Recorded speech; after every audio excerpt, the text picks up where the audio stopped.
Hi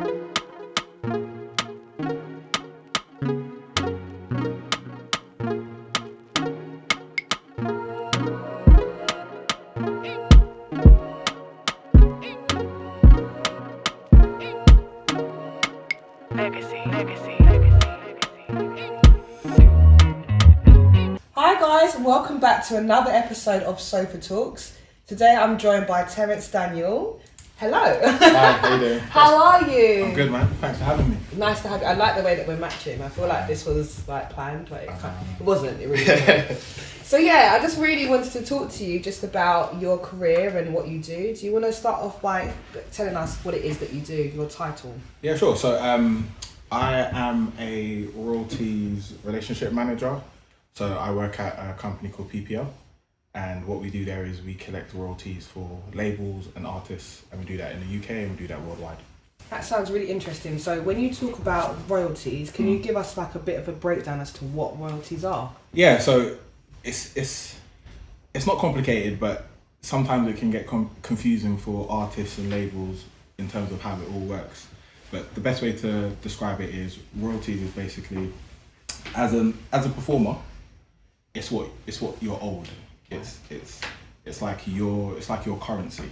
Okay. That's the best way I can put it. So if you have four musicians on a recording, they could be doing background vocals, playing tambourine, rapping, singing. Each individual will collect royalties for their contribution. Right. And no matter what, you can never sign your royalties away. It's illegal. It's law. Right. So like I've had cases where I've had a musician come to me and say, "Oh, I signed this deal," and part of that deal was that I wasn't able to claim my PPL royalties. Oh. And we say to them, "No, of course you can." So if I sit here and go, "Oh, I'm going to give you £1 million," yeah, you can't collect royalties. You can sign it, collect your £1 million and come get your royalties. Like, you can't sign it away, it's your right. Do you know, it's really interesting because I saw a couple of things on Instagram recently about this whole owning your royalties, and a lot of companies would obviously offer artists money, physical money, like say £1 million, but not the royalties. Yeah. And I think we're in a day and age now where people are becoming a lot more educated about what royalties are, because obviously if you're a young artist, you're thinking, oh, £1 million, that's great, let's take that. But understanding what royalties is really important. Yeah, and just to add to that also, in music there's many different revenue streams. Mm-hmm. And what a lot of artists don't sometimes realise is that royalties is the number one revenue stream in the music industry. Right. So it's not sales, like when was the last time anyone went and bought an album? It's not streaming. True. You say you can't do shows. Like when was the last time? Yeah. So an artist will have like sales revenue, merchandise. That's why every artist might say, "Oh yeah, buy my t-shirt" or whatnot, or show money. But royalties is number one, because royalties is it's like residual income. Okay. It's always there for you, and we're like the number one revenue stream for labels and majority of artists. That's amazing. So it's really important. But yeah, I come across a lot of artists that are unaware or uneducated. Yeah, uneducated, unaware of what they need to do within the music industry to generate their royalties. Because it's not just PPL, you've also got PRS. What's PPL and what's PRS? So the difference between PPL and PRS is, so with PRS, they collect royalties for the musicians who write the music.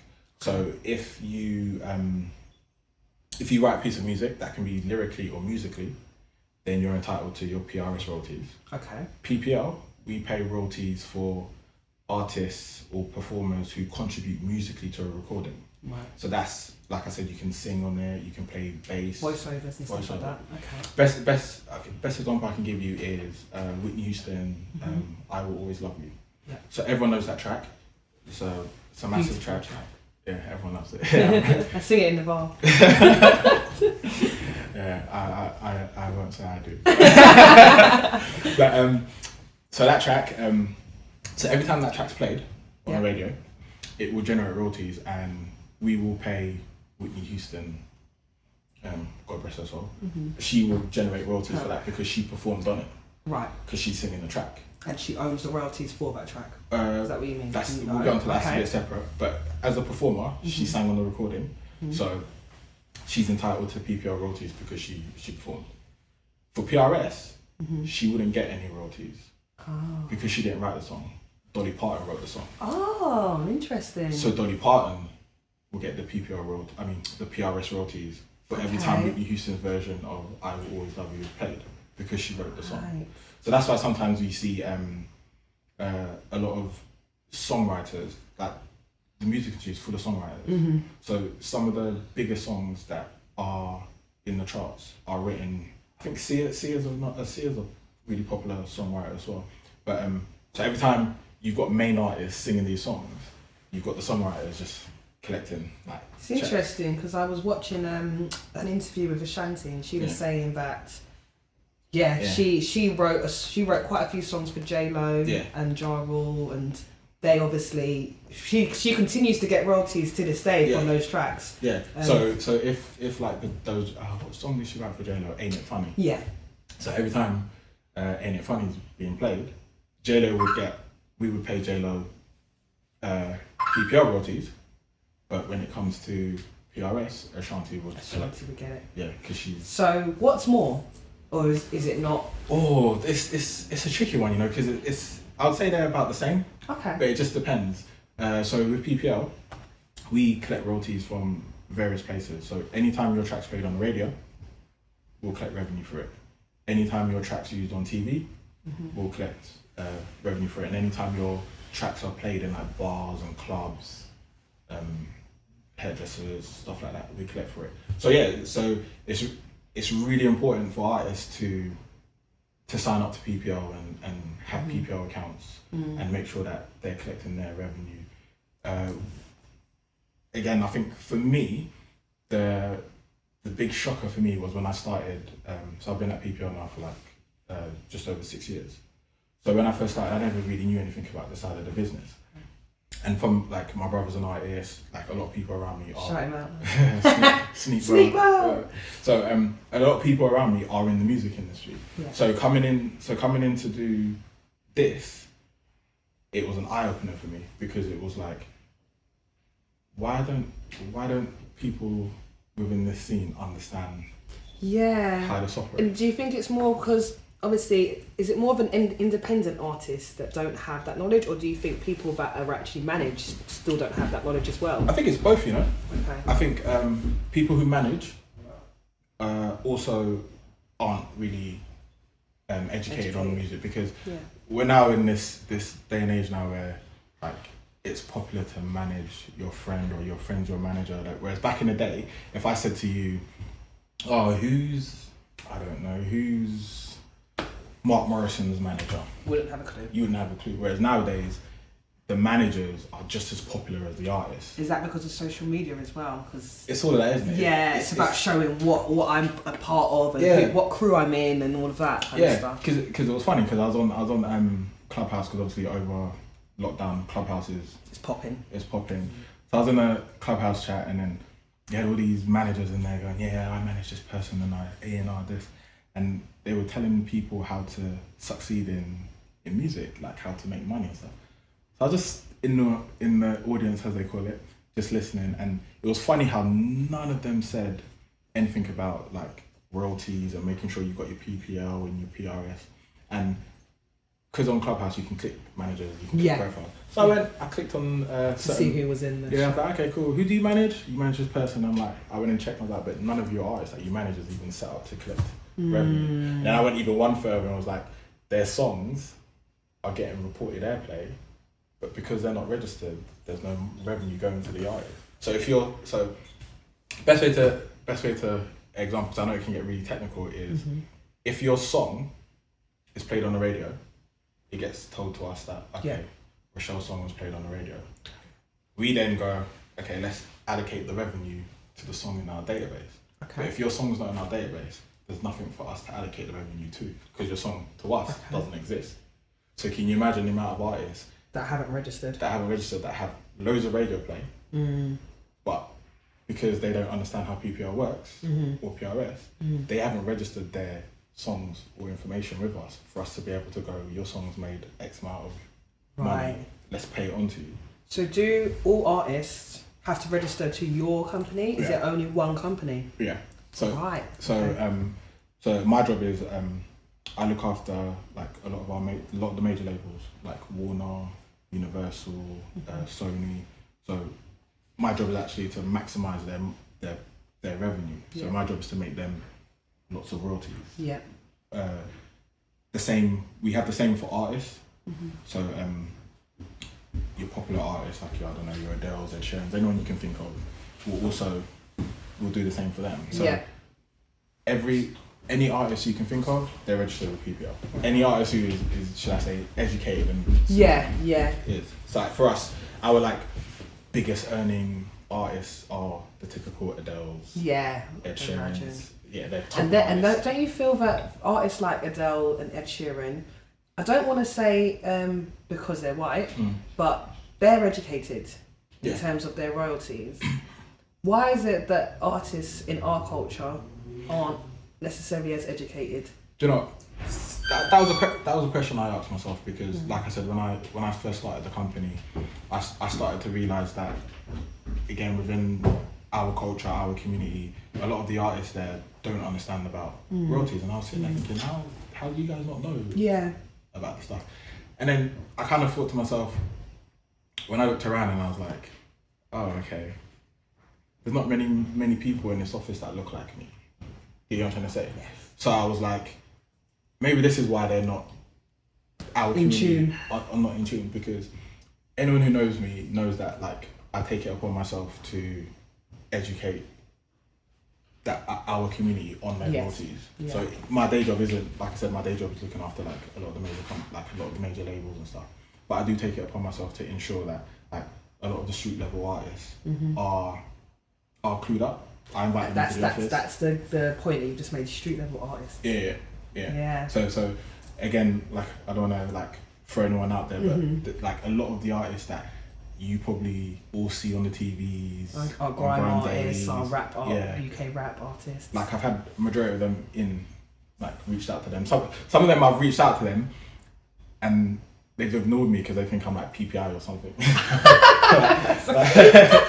This is Terence from PPI. I'm just trying to. No, I don't want no PPI. Thank you very much. Exactly. Can you imagine someone's calling you going, "Oh yeah, can I have a conversation with you because I might have some money." Well, if you're not educated in the sense you don't understand it, and as well, if you're a bit street, because let's be honest, some of these artists are a bit street. They don't understand what you're talking about, so to them it's a bit like, what's he on about? I don't want to deal with this, and they're going to lose out. So how do how do we change that? Do you know, again, the best way to change it is to have it's a long-term thing, right? I don't really think there's a short-term fix. There's nothing's really, if you want to make a cultural change and you really want to make an impact on how artists are educated, street level right up to the top, it has to be a longer vision plan. And to be honest with you, like I said, the only way you can change that is to have more people like us in these positions. Because like I was saying to you earlier, when we look at music and we look at the roles within music, especially within our community, like people only want to be they want to be in the glamour roles, right? They want to be in the forefront of everything. Yeah, if you're not the artist, because the artist is obviously the most it's the pinnacle, right? Because all the attention on you. Yeah. Okay, if you can't be the artist, what else can I do? Oh, let me be the manager. So you've got the manager, then you've got the producers, and then it goes further than that, because then now you've got like A&Rs. Because like now, you look, what do you do in music? Yeah, I'm an A&R. Like it's such a big thing. To be fair, I meet a lot of people that say they're in an A&R. Do you get what I'm saying? Yeah. Not to say that there's nothing wrong with it, but it's just these are the roles that like our people gravitate to, isn't it? Like, you're a manager, you're an artist. If you're not A&R, then you're a producer. If you're not a producer, I own a record label. Okay. Do you know what I'm saying? If you don't own a record label, like I'm a booking agent, I'm a tour manager. Like, we always do roles that were at the forefront of music. So when for me, it's like what we've got to do is we've got to look at us going into roles that benefit us rather than what's showing. Exactly. But that's our culture. Yeah. We always want to be we want to show what we've got. Yeah. And that's where we go wrong all the time. So yeah. So the best way to look at it is like I always say it's what I always say is like you've got your front of house and you've got your back of house, right? So your front of house as an artist is what everybody sees. Like that's your image, your music, whatever. And then you've got your back of house, which nobody sees. Mm-hmm. But your back of house is the most important part because your back of house is it's your operations, isn't it? Exactly. It's your lawyers. We're talking about Top Shop days. Yeah, exactly. Stock rooms. Making sure your stock rooms are organised. You can't replenish. Exactly. It's the same thing. It's exactly the same thing. And I kind of feel like within the music industry, a lot of people focus on the front of house and not necessarily the back of house. And it's always like, I always find it's within our community where people are more focused on the front of house, right? It's like people are more, let me go and rent a Bentley for my video and rent girls and let's fling champagne up in the air, which is great because you get a million views, everything. But when that's all over, the girls go back because and you got no money to. You got no money. You got nothing to show for it. You got nothing to show for it. But you got the views. Exactly, but that's like the clout. And that's the thing. A lot of these up and coming artists now, especially where they're pushing their videos onto Grand Daily, Link Up TV, and they're getting the views. Are they actually seeing anything from that? I don't even know if I can swear enough, but it's in. Shit, nothing. That shit, like someone who gets 1 million views probably doesn't even make a couple hundred a month. Really? Yeah, it's 1 million views. 1 million views is nothing. So in our world, well, in my world, I would have thought, if I see an artist and they're consistently getting, 1 million views every time they drop a video, they're getting 1 million views. I would have thought that they were up. I would have thought they were in a really good position financially. They're seeing something coming through. But the other thing to think about is if it's not on their own channel. Exactly. So they're not going to get that full percentage from YouTube anyway. Exactly. And you only have to look at when you say you look at you go 1 million views and then you go and look at a Drake video which has got 1 billion. I would love to know what Drake's royalties are like. I would love to know. He's nice, man. Did he buy a mansion? Oh come on, no, he didn't buy a mansion. He built a mansion. Exactly. Didn't even have to buy it. He actually built it from the ground up. And again, like I said, through what I do, we see all of that. Do you know what I'm trying to say? Yeah. Because we'll see the revenue coming for Drake, but obviously Drake's a Canadian artist. So is he registered in Canada? Right. So so the royalties he would get from us, we would then pass it to the Canadian version of PPL, and then they would pass it on to Drake. Right. So because we're UK, we normally do with our UK artists. Yes. So the Canadian, so let's say someone like Stormzy, he gets loads of airplay in Canada, then they will pass Stormzy's revenue to us, and then we will pass it on to Stormzy while we kept the UK stuff. So how does somebody who's watching this now and really starts thinking, okay, what you're doing is really interesting and it's actually very educational, how would somebody go about getting into that role? What did you have to study? What experience did you have to get? Do you know what? It's to do what I do, you don't necessarily have to have music understanding, because like I said, what I do is I account manage, so it's more people skills, isn't it? So it's more having what I call transferable skills, right?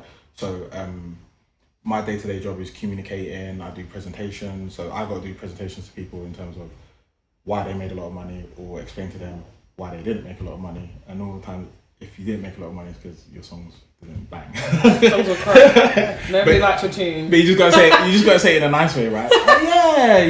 Last year it was great. This year, you got to put a positive spin on it. Yeah, you got to put a positive spin on it. So again, it's a lot of people skills. So I don't want anyone to feel like, you need to know about music, or no, you don't. You just have to have because a lot of the stuff that I do, you can just learn it. Yeah. Do you get what I'm trying to say? Yeah. And in terms of managing, it's account managing, right? I know you've had experience managing people, so it's just all about how you are and your community. How you deal with those relationships. Exactly. So I would say to get into what I want to do is just look for companies like mine and just look for vacancies. Like I can tell you now, we've got quite a few vacancies at mine. Ooh.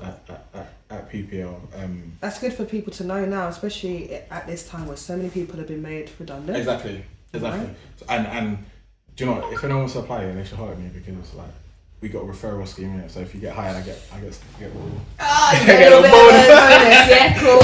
Yeah, makes sense. So yeah, man. But what kind of so if you're talking about people that can kind of like come onto this scheme with you, what kind of characteristics? Okay, people skills, but what else? Is there anything else that would set them apart from the average candidate? Definitely have to know how to use data. I use Excel. So as you can imagine, like I said, we're dealing with royalties collection. So and that's what I'm trying to say. Like my role isn't like it's not sexy role, innit? It's not sexy. It's not sexy. It's not glamorous at all. No, I'm like the partner who just provides. You're a silent partner. Dude, just steady.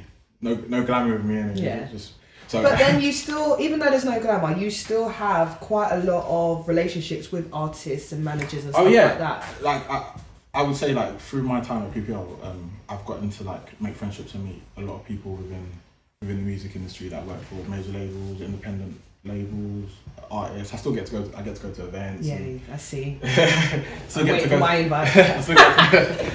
to go to events and stuff. So like, but it's just at the end of the day, you still got to do the day-to-day job, which is sitting at a desk, which is looking at spreadsheets, which is making sure things are.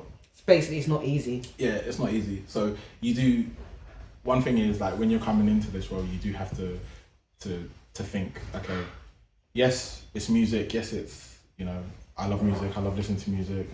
It's all about music, but at the same time, it's like there's a lot of hard work that has to go into it. So you do have to, like I said, you have to have those characteristics in terms of being able to work with people, communicate with people effectively, and also attention to detail because. My work ensures that people make money. Yeah. If I do something wrong or I'm not doing it correctly, then people ain't gonna make money, and then I'm gonna have to answer for that. So that's why I say we're a revenue stream. Have you got an example of have you ever done anything that's made somebody lose money? Oh, lose. Oh no, man, I'm perfect. Perfect at my job. But I could tell you about like people who I've made money for. Okay. So again, like I was saying, I remember one time we get like reporting to say, such and such has made money, or this label has made money. Mm-hmm. So obviously, if you're like I said, if your label isn't registered in our business, then how do we know that you've made the money? Yeah. So I might go, I've made 5 records. I put some tracks out.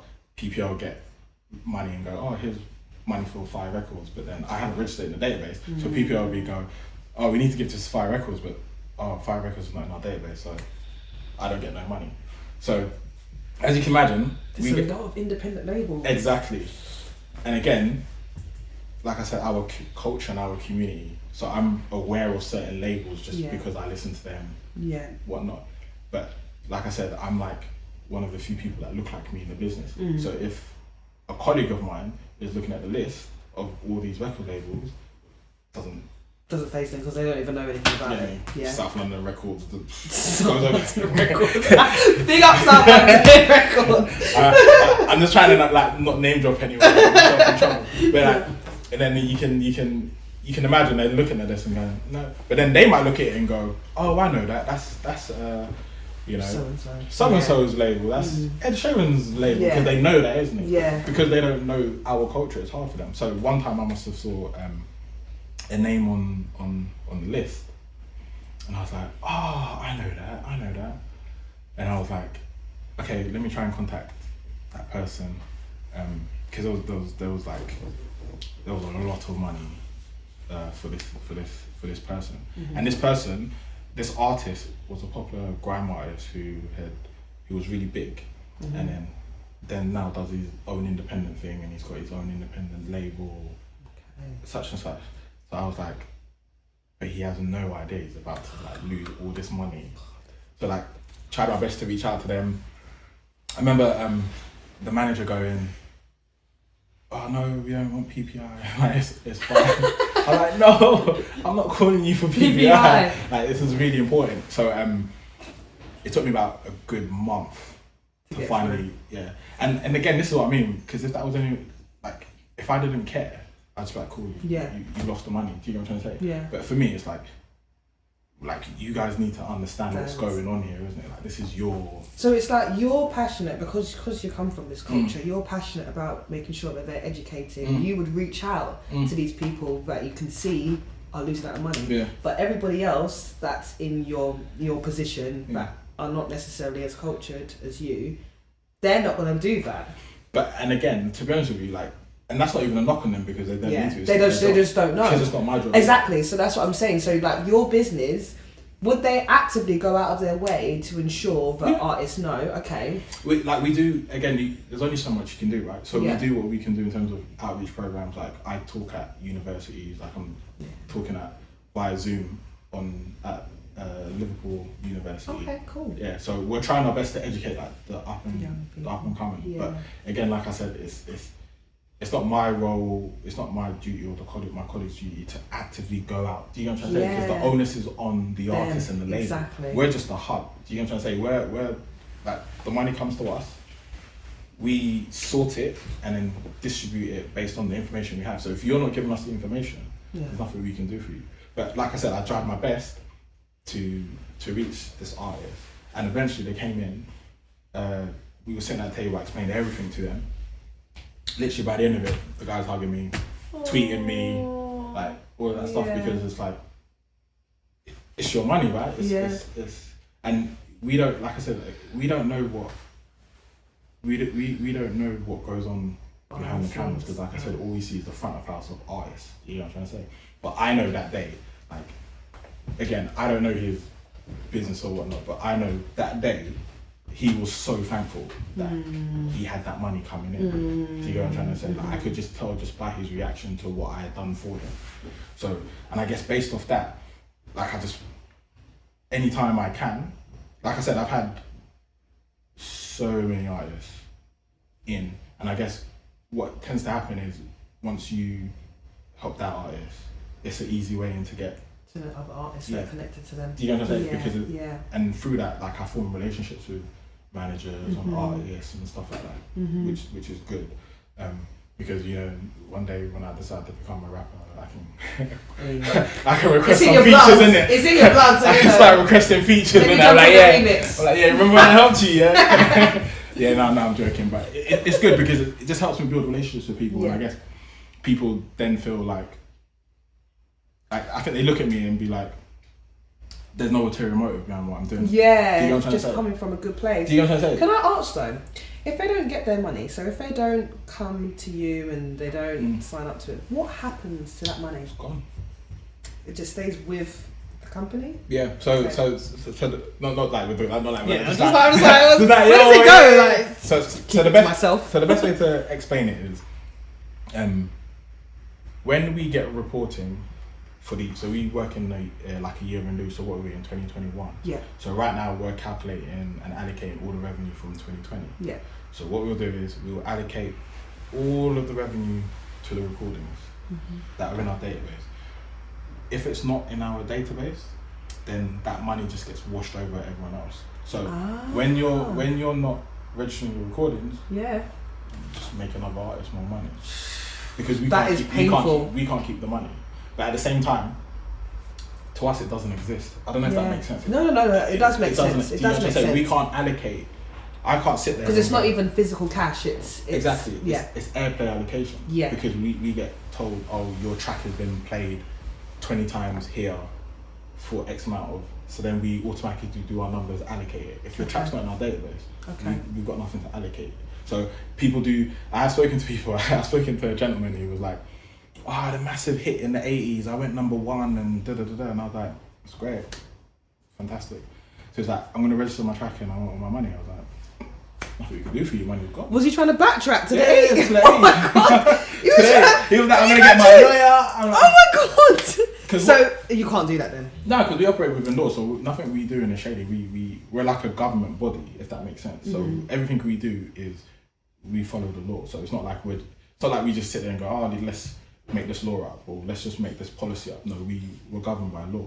So, or should I say, we govern by law. So it's really again, it's really important. So the best way so if you are an artist, we can go back as far as 6 years. Okay. So if I drop a track 6 years ago and today I decide that I want to register with you. Yeah, you will get it. Right. However, okay, we can only collect from when the recording is in our database, from the year. So if I released the track 6 years ago and the track only went into your database this year, I will only get from this year. Because it's not been in our database for it to collect. Whereas, and this is where we get into the independent label side, because only a label can register a recording. Because you're an artist, right? You're signed, so you might not own that right, so you can't register. So only people who own the rights can register a recording. Just because you're an artist and you release a track doesn't mean you own the rights to that recording. Yeah. Your label owns the rights. So you as an artist have to talk to your label to make sure your label registers the song with us. However, labels are not.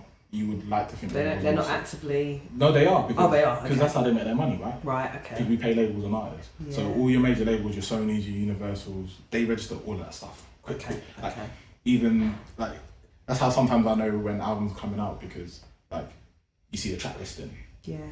Like so watched it before. Like his album. I didn't even know her album was coming out. Like her second one, I just saw like, oh, wow, she got another. Because they just register because they want their money because they're on job, innit? They know, like.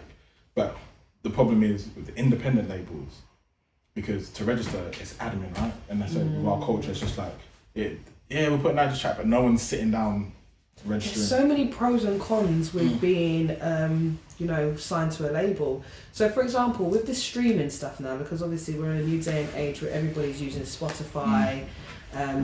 How does that work? Do you get royalties from Spotify? So you won't necessarily get PPL royalties. Okay. But I'm pretty sure there is some form of PRS royalties as a writer that you get. And that's what I mean when I say streaming is a completely different kettle of fish, and every other streaming site or company has their own rates and stuff. You got Apple. I'm pretty sure what you get on Apple is different to what you get on Spotify, to what you get on Deezer, to what you get. And all around the world there's and that's the thing with why streaming is so hard, is because we might be here in the UK and think I'll probably say maybe Spotify might just edge it over Apple Music. I think everyone's on Spotify. But then you go to like mainland Europe and they all use Deezer. Yeah. They don't use Spotify, they don't use Apple Music. You go to America, it's Tidal, isn't it? Tidal's really big in America. So that's why Beyonce's on Tidal and we can't get her on Spotify.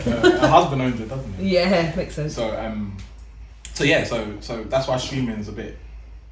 It's not the wild west, but it's a bit iffy. Yeah, it's a bit iffy in terms of your collections, but I guess with being signed to an independent label, you just have to make sure as an artist that you're educated and you're asking these questions to your label. You're saying to your label, have you registered a track with PPL? Have you registered me to PPL? Do you know what I'm trying to say? Just so that you can ask these questions. Yeah. You can't just basically put out music and expect everybody to do it. Yeah. Do things for you. You have to be actively trying to make sure that you're progressing. Exactly. From a royalties perspective, like I see how much money everyone's making. Do you know what I'm trying to say? Everyone. I would love to see that. I would love to know. There's people who have probably not even made a top 50 track that probably make more royalties money than people who are in the top 10. And really? That's that fact. I always laugh at the artists that like their Instagram post is them and just like, oh, look at my Louis Vuitton jacket and my Louis Vuitton this. Oh, my ice. And these times they haven't really got much. And but look at those artists compared to the artists that I just mentioned.